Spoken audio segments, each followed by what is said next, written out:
It is so exciting to be here with all of you guys. But before I get into it, I have one question, and it's an important one. We're going to go deep and we're going to go fast, okay?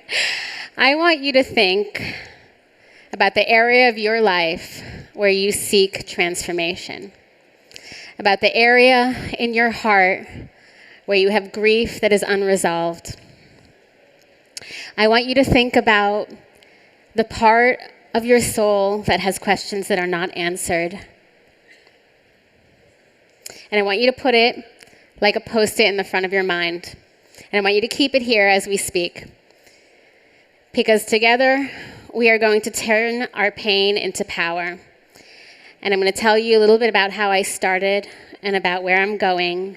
And I'd like to share this message with you to inspire you as well, to take your personal challenges, to turn it into market innovation, to turn it into a transformation in your life that fuels you with purpose, that motivates you to put one foot in front of the other, and helps you always face your North Star.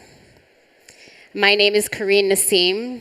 I am a serial entrepreneur, and my mission is to normalize the conversation around grief and help you optimize your healing.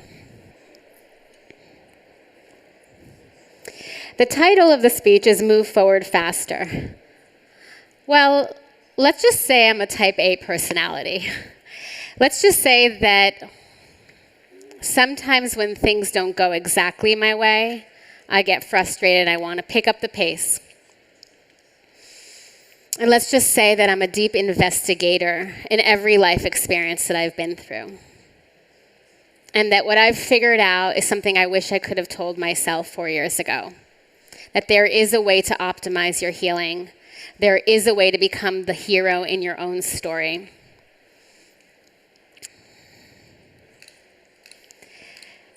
My formula for healing is not groundbreaking, except in the way that I've combined every single thing I've learned and everything that you've already heard of into a simple formula.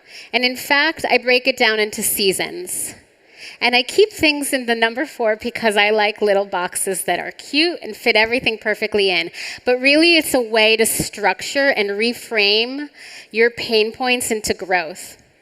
When we talk about grief, we don't just talk about the sorrow and the pain that comes from losing somebody. We also talk about the ways in which we crave healing. The pain points, whether it's in our business or our personal life, they often mirror one another. Sometimes you're in season 4 in one area and season 1 in another.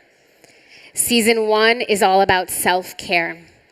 Season 2 is about process. We talk a lot about processing. What does it actually mean? Season 3 is about acceptance. Acceptance is the hardest step of all, and I'm going to give you a hack for that. And season 4 is purpose, the core value of all values, and it all together builds this concept called optimized healing. Not some kind of miracle potion that you take in order to feel better tomorrow, but in fact, this idea that you can integrate what you've been through and really metabolize it into growth and the person that you actually want to be, the person that you will be proud of. So what does grief and trauma have to do with business? Well, for me, a lot. I started over 6 businesses, and that's not counting my daughter's lemonade stand, which did very well last weekend. My middle son has just launched a keychain business, and my eldest is selling leftover swag from his friend's bar mitzvah. So I wonder where they got it from, right? But we'll talk about my first business, DogVacay, which is my biggest one. We raised $50 million in funding. We onboarded thousands of pet sitters and puppies, and we created superior care experiences. We identified the pain point of pet care, that kennels were expensive, the dogs got sick, and it wasn't a comfortable experience. We were dubbed the Airbnb for dogs. We were a press darling in the startup culture of Los Angeles over 10 years ago, and it really catapulted our lives. And then when the pandemic hit, I thought to myself, What are my 3 little babies going to wear polyester masks all day to school? Toddlers with snot and boogers and all the things. So I created a shirt with a mask attached to ease kids wearing masks. And then we got on the Today Show and it became this amazing viral hit of 2020. And sold in a day, and we had all the seniors who loved to wear it too because it made their life easier. And my most recent business, DayNew, like a new day, solves for the disruption in your life when things don't go exactly as planned. And it creates a full holistic platform for you to navigate loss, divorce, illness, any kind of personal growth or mental health challenge by creating a framework for your own self-care. I'm going to back up a little bit and tell you about who I am and how I got here. I was born in Israel to a mother who was raised in Milan and a father who was a diamond dealer. We immigrated to America when I was a child. I have 2 younger brothers in that middle picture. One's right up here, actually. And I had stars in my eyes, so I moved to Los Angeles to pursue acting and filmmaking. I got into the AFI as one of the only female directors, which was very prestigious. And I began to tell stories through the lens. I began to learn about how acting really was the distillation of character motivation and how to tell stories in a way that were dynamic. And then I met Aaron, and we fell in love. And we decided to launch the business DogVacay, which created this whirlwind effect on our lives. From one day we were in huge mountains of student loan debt to the next we were dubbed some kind of power tech couple next to the gates. And we had 3 children in the first few years of DogVacay. So I literally had to put my big girl pants on. But the stress and the magic of that time was wild. We often marveled at how special our journey had been and how much we had gotten done in such a short amount of time. And then we moved to Miami when we merged DogVacay with our competitor Rover. And we were living some kind of weird, idyllic pandemic life. Our kids were chasing each other around the pool. We were on the water a lot. And one day, Aaron went out to the bay and never came back. Let's take a deep breath. This is where you hold my hand.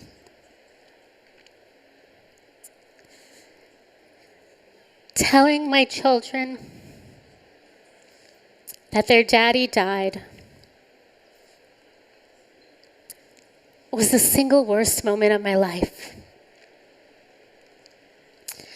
And in those following days, I flew out of my body and I looked down and I asked myself one question over and over and over again. How am I going to make the best of this shit show? What is my job? And I knew first and foremost that my job was to take care of my kids. And I knew that the only way I could do that was to save myself. To be not the kind of mother to them that I had always been, the one that cuts the crusts on the bread, that organizes the play dates, but to be a model of healthy grieving, a model of resilience, and somebody who could live by example. As somebody who had been a filmmaker, I knew the fleeting nature of raw emotions. The artistic part of my soul needed to get the words out. It was how I processed, because I woke up every morning and I put my acting smile on and I managed to get the kids to school and I managed to walk laps and laps around my neighborhood. But at night, I couldn't sleep. And so I processed and I ejected all of the emotional vomit that I could into the tiny little box of Instagram, and I shared, and I really did it for myself. I did it to catalog my journey. But what I quickly realized was that I was not alone. Suddenly, people came out of the darkness. Strangers would DM me hundreds and hundreds of messages. You're changing my life. Why? Why is my sob story changing your life? Because I was putting words on deep, dark feelings. I was putting out there into the world the thing that we often are taught to hide. That life is tricky. It's harsh. Sometimes it cuts you with a blunt knife. I was introduced to another widow who also had an entrepreneurial background. She helped me create and launch this app called DayNew. It's a community, it's a platform that has a holistic approach to self-care. I invite all of you to download it now because we're going to do a quick little exercise. You can take this time to think about it, to write it and journal it. Once you're in the app, you can put in the code Karine3FREE. And I'm going to ask you a few questions about that Post-it that's in the front of your mind. The first question is, where do you seek growth? The next question is, how does your trauma, your area of pain, impact you today? When you are in the app, that journal prompt allows you to create a my thought. This is when you can free flow. You can document everything that's inside of you. You can take a collective breath and think about the version of you that you want to see in 5 years. Think about the secret that you want to tell you now. What does future you want you to know now about this precious life that you have? You see, what we just went through was an exercise that actually helps you navigate your own post-traumatic journey. Post-traumatic growth is this idea introduced by Calhoun and Tedeschi in the 90s that you can actually live a life of greater meaning and purpose, not in spite of what's happened to you, but because of it. What does that really mean? Well, it is the core mission of DayNew, and it is my personal reason for waking up every day and getting out of bed. It is this idea that I can integrate what I've been through and channel it in service of others. And it has been the thing that has kept me marching forward in my darkest days. And guess what? And this is a harsh one. Not only am I not alone, not only are you not alone, but trauma is a huge market, not just from the business perspective, but in the reality that we are all going through things. Most of us seek and need and require more support. What we really need more than anything is what we cannot give ourselves when we are in a post-traumatic zone, in our survive phase, because our cognitive functioning, our executive functioning is impaired. That's when we need the support most. And ultimately, that as fresh as my trauma feels, the irony is that tomorrow will be 4 years. It's already old news. Trauma very quickly becomes ordinary. It's what we do with it. It's how we move forward. It's how we integrate what we've been through and think about how we can be in service of this world that we are in as an example to our children, to our families, and to the people that we lead in our organizations. The Kubler-Ross model, the stages of grief, is the most accepted grief theory in psychology. But what was often misunderstood was that you go through it in a linear fashion. It's actually not true. It is the core concept of how you can actually accelerate your healing. The sooner you move into acceptance, the sooner you stop the ruminations, the negative thought patterns, the ways in which you actually block your progress, is the sooner you start to move forward. Which is not to say that you are in a steady state of acceptance all the time. Yes, you're bumping in between like bumper cars. But when you know this, when you can redirect your path and sit in this stage, that is when you are doing it right. That is when you have the forward momentum to keep going. I'm going to go back to Hollywood, because who tells a man's story in 90 minutes or less better, right? So in the screenwriting world, Robert McKee is the god, because he came up with a screenplay structure that charts a man's journey, right? That first hill that you see, that's plot point 1. In my case, that's when Aaron died. Everything leading up to it was what made me me. My life was a normal bubble. At that point, nothing would ever be the same. That descent to that middle point, that's called the midpoint, the all is lost moment. That's when the hero is a reluctant hero. When he denies the truth that he's been into, when he is not in acceptance mode. And when he metamorphosizes and decides that what he wants is greater than him. His superpowers are still new and fresh, but he is working on them. And then we start the climb, and this is the hard work. This is actually the hardest part. As we ascend, as we get to plot point 2, the climax of our story, that's the battle scene to the death. That's the chase scene that costs millions of dollars. The fighting sequence that needed all the choreography, because this is the moment that defines us and what we build towards. And this is the hard work. And everything else, well, that's when in Hollywood you ride off into the sunset, where in fact, that's actually called the grind of our life. That's season 4, the moment when we decide that we are living in our purpose and our values. So let's get to the meat of it. Season 1, survive. That is truly when you are feeling the most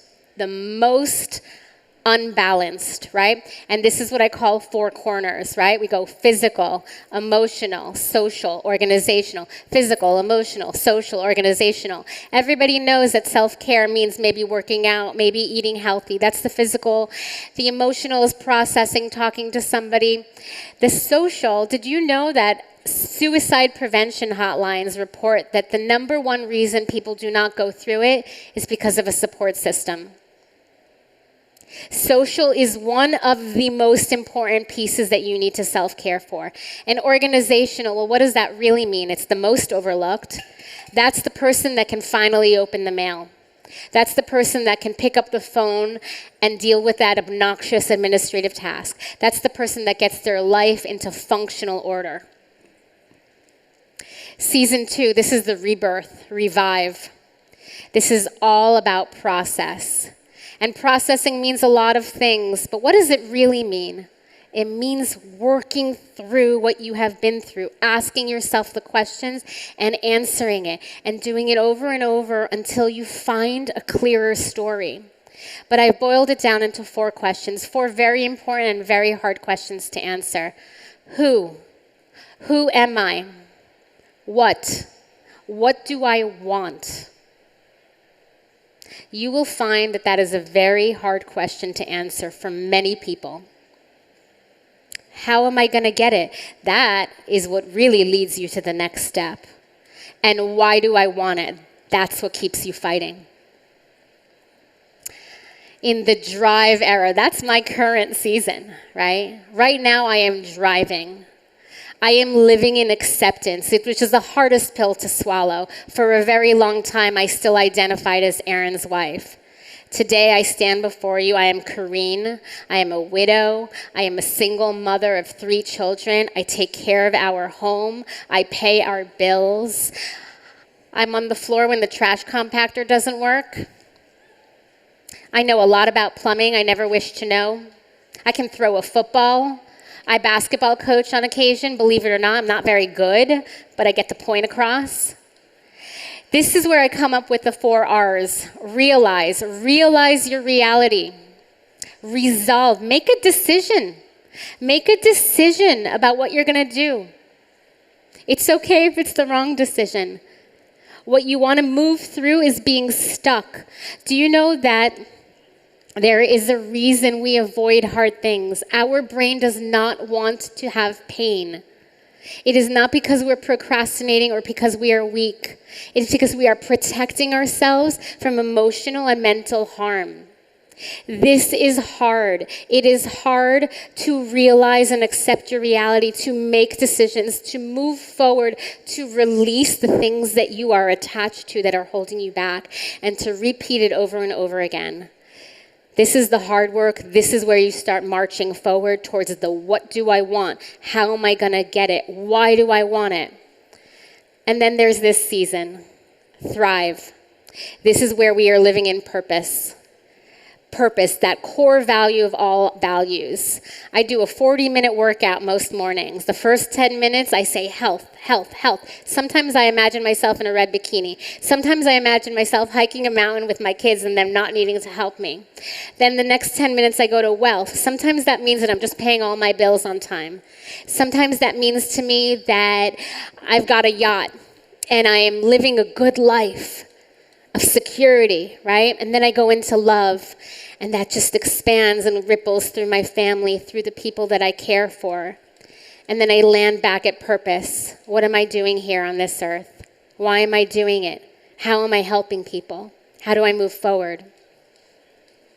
Which brings me to the result of this core work, optimized healing. It is where we meet our grief and the growth that inevitably comes with it, because it is a change we may not want, but it's coming anyway. We meet that grief and that growth with grit and grace. Grit because we have to keep getting back up over and over and over again. Be relentless in that grit. Never let it go. And grace because you will stumble. You will stumble. And that's okay. You just keep going back and cycling through those seasons. Sometimes it's about self-care. Sometimes it's about asking yourself the questions. Sometimes it's about moving into acceptance and redirecting that this life has two lanes. There is pain and sorrow right here, and just next to it is pleasure and joy and purpose. And you are the driver, and you get to redirect, and you get to decide to reclaim your life and to become your own hero. It has been so special to be here with you. We have talked about how self-care actually helps you rebalance. And then you bring that into the next phase of processing, where you're asking yourself the questions of where I really want to go. And then you land in this place of process where you're saying, I will realize my reality, I will resolve what to do, I will repeat and release, and I will do it over and over again. And ultimately, what this really is about is blessing all of you with the strength to pull the knife out, with the breath and the knowing that you got this, that you can move forward. Whether it is a pain point in your business or in your personal life, the treatment is exactly the same. We identify the problem, we source the solution, we gather the support we need, and we inch forward, and we do it again and again and again. I invite you all to stay in touch. It will be 4 years tomorrow since I lost Aaron. It is deeply meaningful for me to be here with all of you, to be delivering this message. I know how proud he would be of me. I know how proud my father would be of me. I know what they would tell me, and what I'm telling you is that this is your moment to really look inside and to take everything that you've been through and integrate it into this version of you and really begin a post-traumatic growth journey. Please stay in touch. I would love to connect with all of you. Thank you so much.